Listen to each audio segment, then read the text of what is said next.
everyone. I have finished off The Spell Shop by Beth Durst. And there is that pretty cover that everyone's talking about. Got a flying cat right there. Judge a book. You can judge this book by its cover because it's just as pretty on the inside as it is on the outside. So our main lady here is, it's either pronounced Keela or Kyla. And very quickly, there she is. She's a librarian in this vast library in this main capital city. And there's a revolution. Apparently, the rulers of the city like to hoard everything, including the magic and knowledge, for themselves. And so everybody got sick of it, went up in arms, and among other things, set fire to the library. Thankfully, she was prepared a little bit ahead of time with her assistant Kaz, who is a talking plant, a spider plant, set to life by a spell by another sorcerer. And so off they go. They load up a boat. They leave town. This happened really fast. And off she goes to her island of origin, where her family is from, and she takes up residence in her parents' cottage there, which needs a little work when she gets there. She also discovers very quickly that she needs some money, or else she's just not going to be able to do anything and feed herself.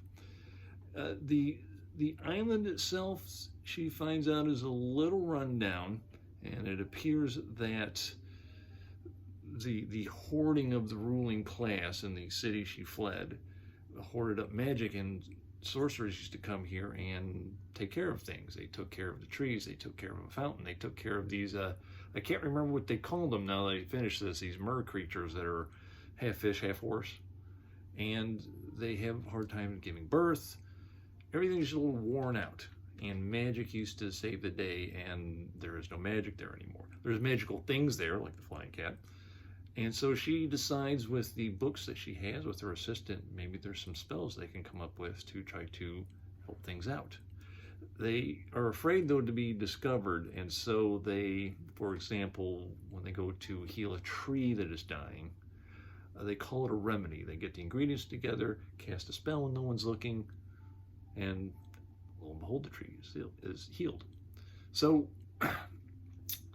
this reminded me of an anime. It's called Freerun, Beyond Journey's End, if I'm not mistaken.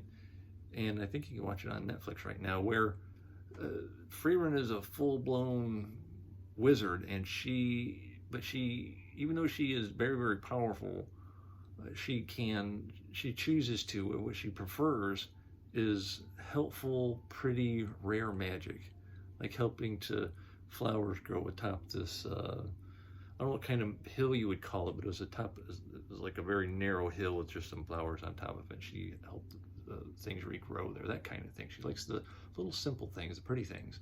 And this is what Keela does here. She goes for this practical stuff to help her garden grow, and she uses it to make jam so she can have money to sell to others and the bakery nearby and so on. But you know, she helps out the Denzians there, and but tries to be secretive about it. And the conflict that begins in here has to do with someone showing up who claims to be an inspector for the emperor. So maybe they won, maybe they didn't. When they overthrew the emperor, they threw the emperor off his palace. So we don't know what quite's going on back in the primary city, and so therein the danger begins. There is a found family theme through this. There is a love interest in this that works pretty well. Dude's a very tall, handsome, handy guy, and he takes care of the mer horses. That's his thing on the island. And there it goes. It's just a nice, easy, I guess, cozy is what this qualifies as. This is really good reading. I'm glad I happened upon that. Next up, The Mercy of the Gods by James A. Corey. The pen name of two authors who did The Expanse. I read all those. I actually really liked them, so we're doing that next. This appears to be galactic conquest and putting everyone to some kind of contest. So I barely know what's going on there. And the Dead Cattail Assassins.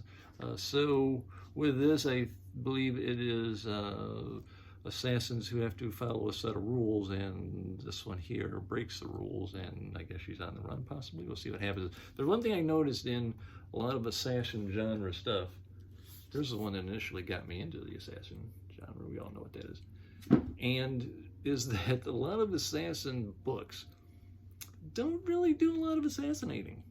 Even in Robin Hobbs, there's just, I think, one that I recall that he was saying, no, we got to kill this guy, so we'll go do that. And he did it. I think there's 2 in the Nevernight trilogy. So not a lot of assassinating going on. So we'll see what goes on here. That's a small book compared to this one, but I'm going to do this one first. Get some James A. Corey back. And that's going to be it. Sitting over here, a new place.